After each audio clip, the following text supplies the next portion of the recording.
Welcome, everyone, to this historic day in the long and prestigious history of the University of Arkansas, the Razorback Athletic Program, and the world of track and field. We are honored and privileged today to have Coach McDonnell's family with us. I'd like to introduce his wife, Ellen. Where is Ellen? Please stand, Ellen. His son, Sean, and his daughter, Heather. Thank you for joining us. As you would expect, behind every great coach, our great coach, is a loving and supportive family. So it's very special to have you all with us today. I'd like to recognize another very special group of young men. I'd like for our current men's cross-country team and men's track team to please stand and remain standing.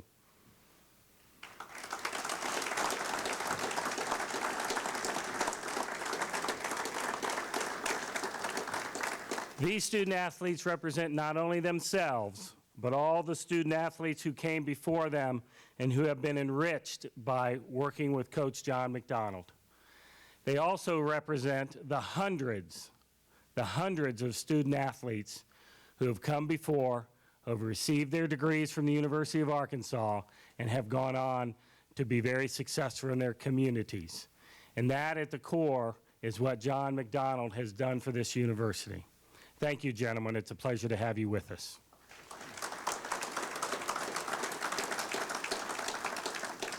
I also want to quickly recognize Chancellor John White, who's with us today. John has been extremely supportive of our student athletes and our athletic program. John, thank you. And then I think, please.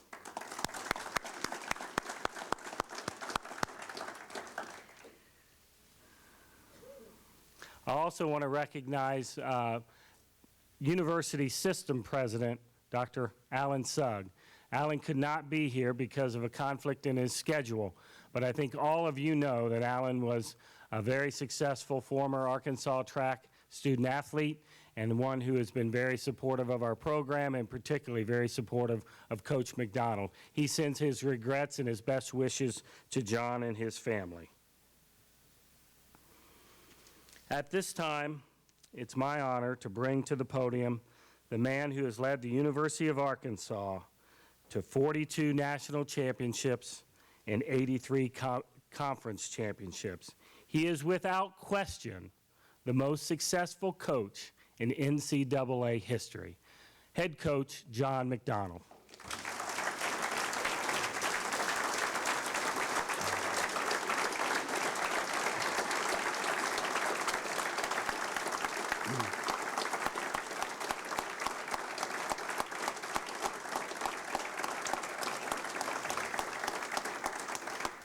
Thank you very much.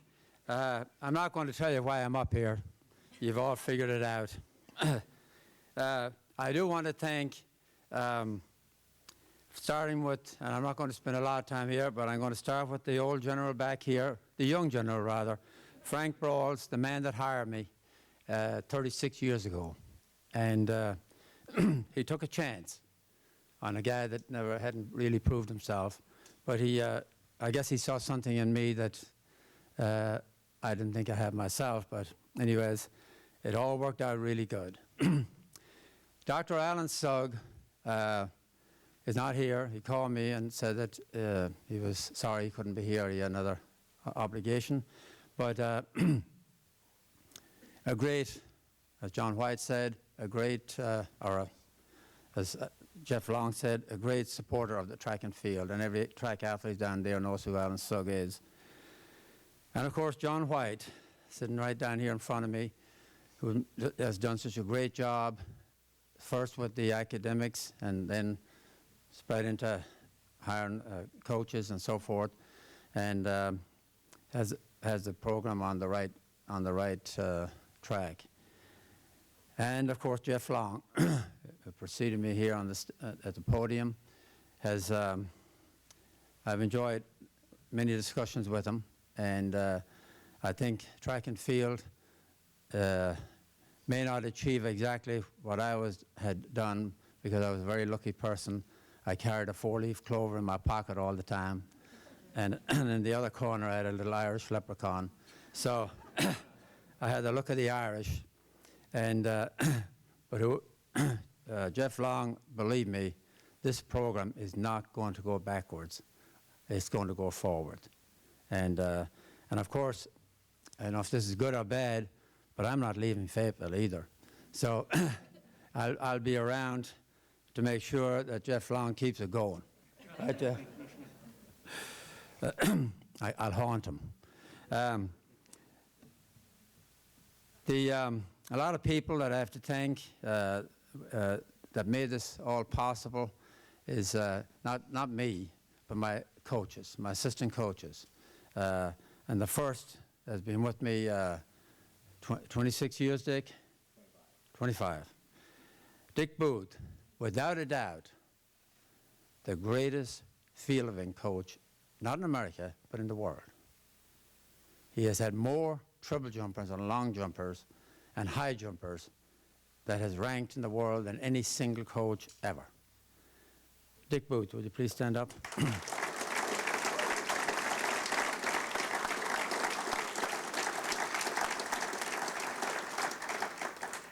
And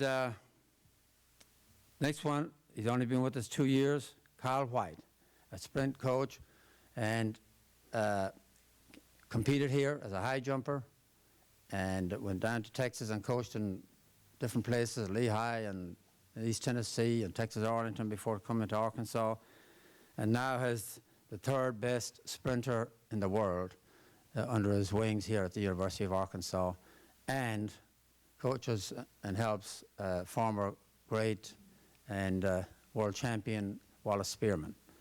So, Carl White, please stand up.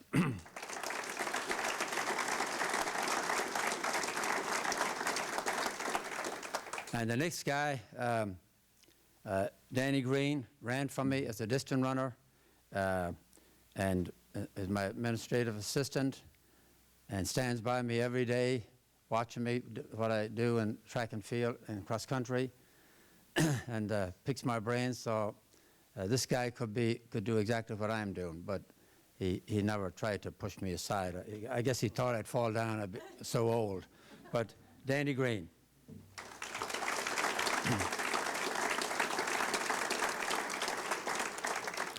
And the faculty and staff at the university for 36 years, I don't know how you guys put up with me, but were super, absolutely super. You know, I don't think I've ever turned away anywhere for any request I made. Everything was done. And that's why, you know, there's so many things that goes into success. It's not just one coach. It's the whole administration. And that's what I had behind me at the University of Arkansas. When I asked for help, I got it. I asked for assistance, I got it. And the faculty and staff were absolutely superb. And I hate going into naming anybody that was really fantastic support, singly supporting track and field, but I have to mention this one individual or company, and that was the Tyson family. I don't think track and field would be where it is today, but for them, because when I went to talk to Don Tyson and got $3 million for a $40 watch, that was a pretty good deal. And that's what helped us build the indoor track, which put track on the map around the country and the world. And, of course, the fans and the people of Arkansas, you're number one. No doubt about it. It was always a pleasure, no matter what part of the state I went to, they always knew who I was and appreciated what I did and what the team did for the state, for the country, and for the world. It's kind of gratifying to talk to people that has traveled abroad, and I have a brother that travels quite frequently, and he said he was in London about 6 months ago, and he saw 2 guys running down the street with 2 Arkansas track and field shirts on them. That is what I always thought we could get track and field, that we'd be known not only in America but around the world. And the same goes for Nairobi, Kenya, or Melbourne, Australia, where people know and respect Arkansas's track and field. And one other group I've got to thank, the officials, our track officials. And just last weekend, we had about 100 of them down there, worked almost 24 hours straight, no pay, just buy them a lunch or a sandwich. Well, I really appreciated you guys over the years, and thanks a lot for what you've done. We'll continue on. And last but not least, my family, that I wouldn't be here but for them.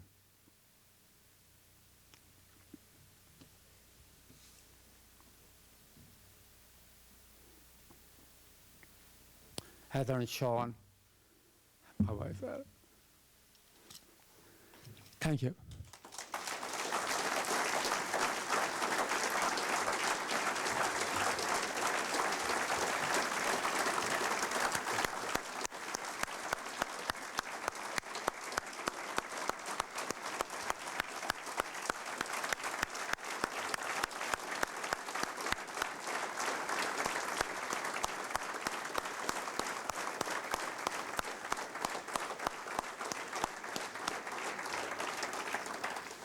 Before we open it up for questions for the media, I've invited the man who got this ball rolling, so to speak, with track and field way back in 1972 when he brought John McDonnell here. It's my pleasure to introduce Coach Frank Broyles. Coach? Thank you. Thank you. John mentioned that I took a chance. Would you say I took a chance when I watched him as a graduate assistant, a part-time coach, coaching the cross country, head out from the track dressing room right through the football practice field where I was coaching, leading the runners, going up the hill, running for an hour and a half, and would come back, and he's still leading the players. And they won the Southwest Conference Championship. That wasn't any gamble whatsoever. If he could outrun them all, he could sure coach them. And so we promoted him to be the head track coach at that time. I have been very proud, John, and appreciative of everything that you've done and have been your friend and be a part of our program all through these years. But I would tell you, you know it and I know it, he's done it with integrity, he's done it with dignity, and he's always kept his humility. He's always kept his humility. If you look at and you analyze a coach, that's exactly what you would want in the coach, plus the fact his students excelled. I remember how many times I picked up a paper proudly to see where the track team led the nation in grades and also was national champion. Through his leadership, we did that. What's his secret? I wish I knew. I'd still be coaching.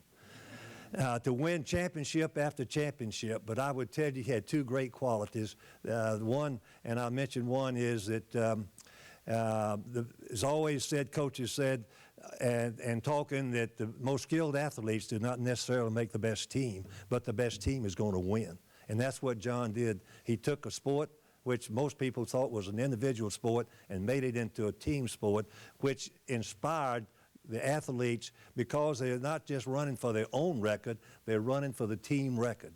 And we saw this year after year after year and continued to win. And I would close with one little saying that coaches have said forever: the toughest thing in coaching is to repeat. Not for John McDonnell. He just kept repeating. Congratulations, John.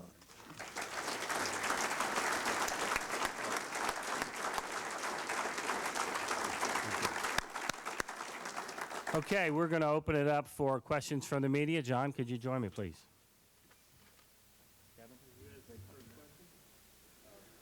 Bob.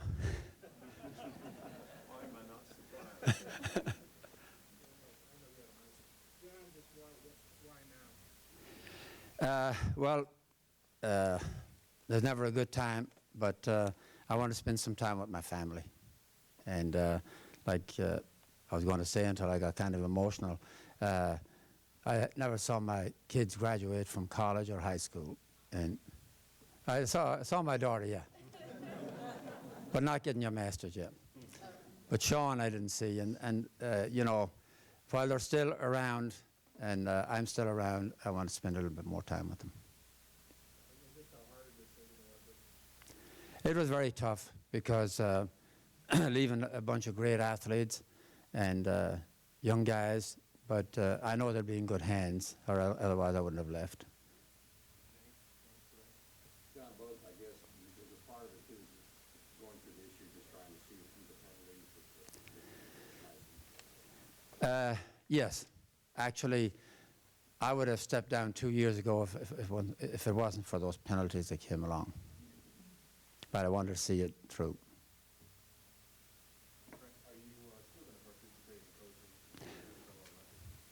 in coaching? Yes, I have athletes sitting here, professional athletes that I coach, or anybody that wants through the Olympics, and I'm not getting out of it, you know, just on a part-time basis, you know. John, what ways did you try to have an impact on your athletes and in track, and why was that important to you? Well, I've always thought that the main reason, and the athletes know this, is you come here, education was number one, and your athletics is number two, and your social life at bed third place. And I know the girlfriends didn't like that, but that's the way I felt you were going to be successful. Because if you don't win national championships with freshmen and sophomores, you win them with juniors and seniors. And there's always an exception of having a great freshman like Wallace Spearmon, but there's not many like that around. Did the changes in regime in the department have anything to do with decisions at the fresh start or the program? Oh, no, absolutely not. I just wish if I was 10 years younger, I'd be still coaching, believe me. You're obviously a competitive guy. How difficult is it going to be for you to become part-time? Well, you know, I just do it. That's what I need to get away from too. You know, it's not people. You put on your own pressures, not because it's track or it's not because it's football. Everybody that's a coach, you create your own pressures, and you know, I've had some near misses with different things so I think I'm running out of. The man above is tired of taking care of me, so I better quit while I'm ahead. How much of a role do you want, and how much of a role do you think you'll get? Well, I'm none if I'm not wanted, but if I'm going to live in Arkansas in Fayetteville. I'm not going anywhere. If I can be any help, any advice, I'd be glad to. Because Coach Balls, I heard him say this many times, and Jeff is not here long enough to hear him say this, but once a Razorback, always a Razorback, and that's what I am, and that's what my athletes were, because they're still. I see some of them sitting back here that world champions, Olympic champions, and they're still Razorbacks, and that's our motto. John, you turned down numerous jobs over the years at other schools. Probably would have been more lucrative in some cases. Just talk about maybe how tempting some of those offers were and what kept you here all these years. They were tempting, but you know, money is not everything, and I got enough. I got off the food stamps, so I could live. Just go. No, I was taking. Coach Balls took care of me, and we had my family liked it here, and I always tried to put family first. And one of the jobs, I'm not going to say which of them, left it up to them. I was willing to maybe move if they wouldn't, and they said, we like it here, we'll stay here, and that's what's important.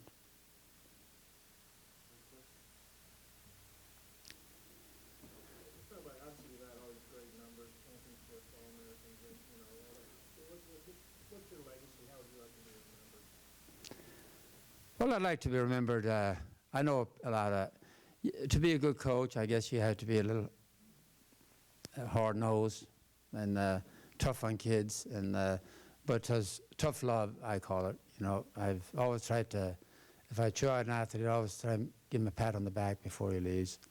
And I was glad one guy didn't take my advice. I was going to send him back to Ireland in a rowboat, but he stayed around. And he could buy me out 3 or 4 times now, so he did all right.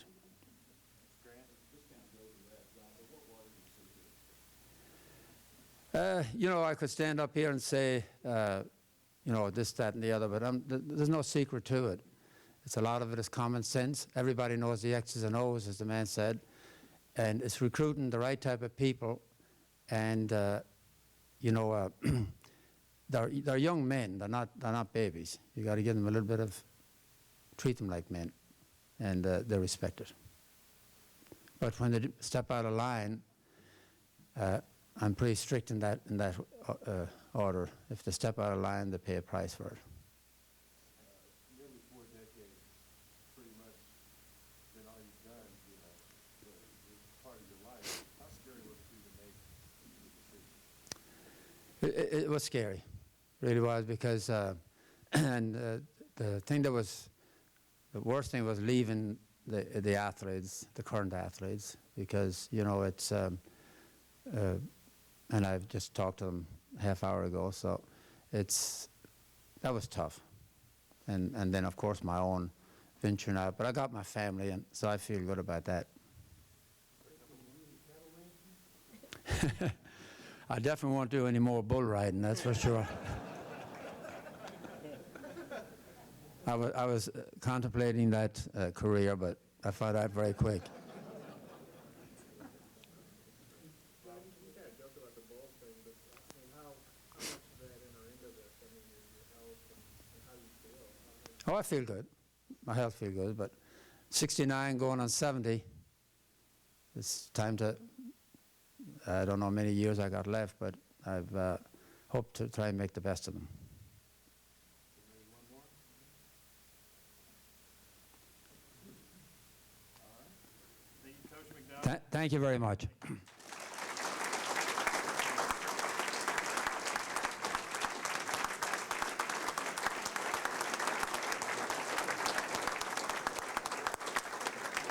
Thank you all for coming. Coach McDonnell, Jeff Long, Coach Broyles, and Chancellor White. Well, no. Go ahead. It's an emotional day. Just talk about what Coach McDonnell meant to you. Since I was born, you know, I've been here and been around Arkansas track and field, and it's gonna be kind of odd without him. I remember when I was about, 4 or 5 years old, racing Sean McDonnell and Stanley Redwine Jr. and Mike Conley Jr.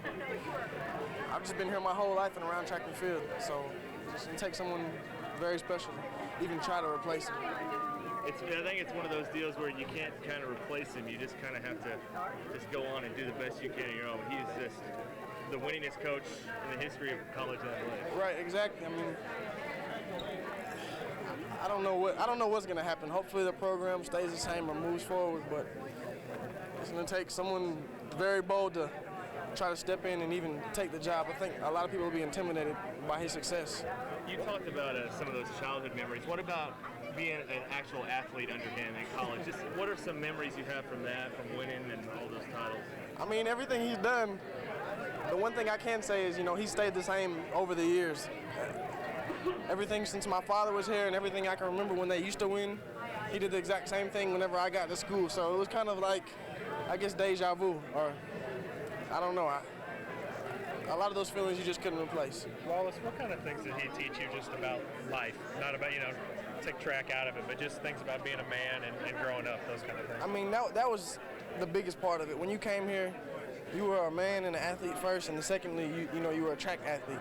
So I've known him my whole life, and he's been, like a father figure. So some of the lessons he taught me, just always stand up for what you believe in, When you're running track, do it with, honor and integrity.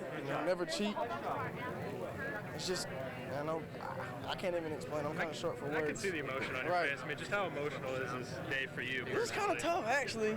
I've never seen him cry. As long as I've been here, I've never seen him cry. So I had to kind of catch myself, but, I understand. All right. All right, thanks, Wallace. No problem. Well, what are your thoughts on Coach McDonnell? Yeah, I mean, I think he made a good move. I mean, he want to spend more time with his family and everything, but we're gonna lose him. We're gonna lose a great guy. It's more than a friend to me.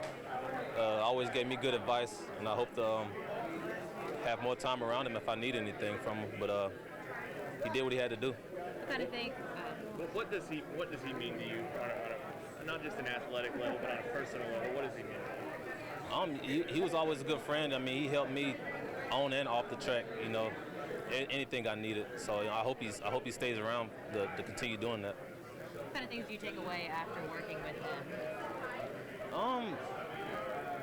Not much. I mean, I never really had the time I wanted around him. You know, I always wanted to be more around him on a personal level, but due to the fact he's not really my sprint coach, you know, I never really got that close to him. But now that he has more free time, I hope I can squeeze a little bit more time with myself in there. They talked about up there how he brought the team concept to an individual sport. Just kind of talk about that, how he sees it as more of a team rather than individuals running to get their own personal miles. I think when he first came here, when he first got hired here, I mean, he stuck to the team thing instead of individuals. You know, that's how we won our NCAA titles and our SEC titles. You know, and we're gonna keep doing that. You know, we're gonna stay doing the team thing. You know, we're gonna stick together and on and off the track. He told me just last week in an interview that he thinks this group is going to win a national championship at some point. Just kind of, what do you think about it? I believe so. I mean, we all came together, you know, at the right times. You know, beginning of the season we started off a little sluggish, but you know, later on in the season he gave us our prep talk before the races and before our track meets, and you know, we came together and we did SECs, and we're gonna have to do it at nationals. How about a perfect way to send him out with a national championship? Oh yeah, we're gonna try our best to do it. I'm pretty sure we'll get that national championship. Me personally, I'm gonna dedicate my next few races to him. We never talked about having a pretty good team, or can we get a little. We always talked about what do we have to do to win again. And if you sincerely believe that, and the athletes buy into the program, and they're willing to do it Monday, Tuesday, Wednesday, and Thursday in September, October, and November, then you always have a chance. Why is his name? Yeah. Why is his name so Well, important? it's the wins. You know, obviously you do something that nobody else has done, and it's hard to talk about basketball without mentioning John Wooten, or football without Bear Bryant, and so on. And he's the track guy. I mean, he's won more than those guys put together. So it's one of those things that, you know, I guess your legacy is what it is, you know, and if somebody is successful, the thing that we always thought too, and this is sort of an ornery little saying, but we didn't necessarily want to be popular, we wanted to be respected. And a lot of people don't like us. You know, if you take somebody's number year after year after year, they figured there's something going on, there's cheating going on, there's this, there's that, or whatever. Nobody wants to just admit somebody's doing it better than they are. But I think everybody did respect what we did. And how did you react today? I mean, a lot of guys said, you know, they thought it was kind of a sad day just to see an icon like him, you know, leaving the sport. You know, I've shared the moment. We've talked about this before today, obviously, and you know, it's kind of like it had to happen sometime. You know, you can ride a horse till, you know, both of you fall over, and he felt like, and I think at the approaching 70th birthday, you know, who knows? It's just a combination of everything. Doing something for a long time, you really do get kind of, I don't want to say burned out, because he never showed up burnt out. It was all, but you do get to the point where, you know, one year kind of runs into the next, and I know one thing. You know, people ask us, both of us, you know, how do you keep from being bored with it, because you win and you win and you win and you win. But the point is, we've never won with this group. It's always a new group, so it's never the same. You don't win the same way, and you have different people responding to the training situation, and they manage to win, and it's a thrill again, you know. And then the next year you got to reshuffle the deck and win again some kind of way, and that's why it doesn't get old, because success never gets old. Do you think the timing of this will be a nice little motivational factor for the rest of the season? Well, I certainly hope so. I mean, I'd be surprised if it isn't. You know, I think one of the best track meets we've ever had, as far as what we accomplished with the team we had, was when we won our first meet down here at McDonnell Field. And I think we were going into the meet probably ranked third in the SEC. And I could just tell when I talked to my athletes, and then when we talked to the team, that we were not going to lose. I mean, we were not going to lose. And it didn't mean if only this happens we won't lose, or if we can only do that. It was we're not going to lose. And everybody, you know, we talk about this phrase, I'm going to do my best, or I'm going to try my hardest. Well, I say do what's necessary. You know, if it takes your best to get it done, then we're going to have that. If it doesn't, well, we'll just take what's necessary. And that's exactly what happened then. And it was really that was a great night, because you're never going to have the first championship over again. If you don't win the first one, it's a done deal. All right, thank you very much. I Sure, appreciate you're it. welcome. Coach Booth, you worked with this man for a quarter century. Boy, gee, that sounds like a long. That definitely sounds like a long time. Just talk about that relationship that you have with him over the past. Well, it's like brothers, I guess. You know, we've been through so many things together and spent so much time together, and it meant the same to both of us. We never took it for granted, and we worked our tails off to do it. And you know, anytime you kind of co-opt something like that, it's always a special thing. And we both knew it couldn't go on forever. I mean, it's just one of those things. You know, it had to come to an end, and now's the time. What's something that people may not know about Coach McDonnell that you know or that the athletes know? Is there a characteristic or a trait or something? Well, you know, he seems like an awfully easygoing guy, I think, to most of the public. He's a really friendly guy and an easygoing guy. But underneath that, there's a very determined blowtorch of a guy. You know, I mean, he can let them have it if they have a bad meet. I mean, he can tell them how unacceptable that was, and you know, and they get the message. You know, but I'd say that's probably it. It's hard to picture him being just a real. I don't mean mean or tough or anything. I mean, it was always pretty much warranted, but that was the thing. You know, he could really get their attention. I mean, we had several meetings where, you know, nobody left without knowing what the heck was said. I'll say that.